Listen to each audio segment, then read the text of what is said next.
தினம் தினம் வயசு வித்தியாசம் இல்லாமல் 6 மாத குழந்தை, பெண் குழந்தையிலிருந்து, நேற்றைக்கு தான் நினைக்கிறேன் பேப்பர், நீங்கள் படிச்சிங்களா என்னன்னு தெரியல, திட்டக்குடியில் ஒரு 7-8 வருஷம் முன்னாடி 2 பெண் குழந்தைகள், பள்ளிக்கூடத்தில் இருந்த பெண் குழந்தைகள் விபச்சாரத்தில் கடத்தி கொண்டு போய் விபச்சாரத்தில் ஈடுபட்டார்கள், ஈடுபடுத்தினார்கள் அப்படிங்கிற நியூஸ் வந்து அதில் 10க்கும் மேற்பட்டவர்கள் குற்றம் சாட்டி சிறையில் இருக்கிறார். அதில் 2 பேரை இப்போ தான் கண்டுபிடிச்சிருக்காங்க.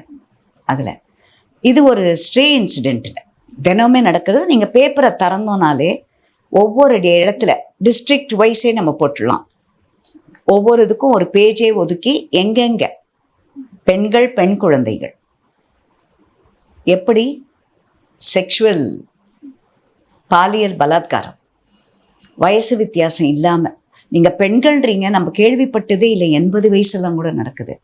எனக்கு இங்கே வந்து டோட்டலாக பெண்களுக்கு பெண் குழந்தைகளுக்கு, பெண்களுக்கு, முதிய வயதுள்ள பெண்மணிகளுக்கு யாருக்குமே பாதுகாப்பு இல்லை இங்கே.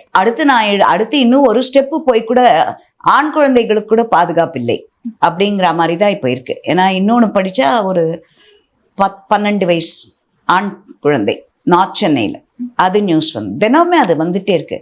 அதனால ஆணித்தரமாக கூற முடியும், தமிழ்நாட்டில் யாருக்குமே பாதுகாப்பு இல்லை இங்கே. கொலை, கொள்ளை, கற்பழிப்பு அது விலாவாரியாக எல்லா இடத்திலுமே இருக்கிறது.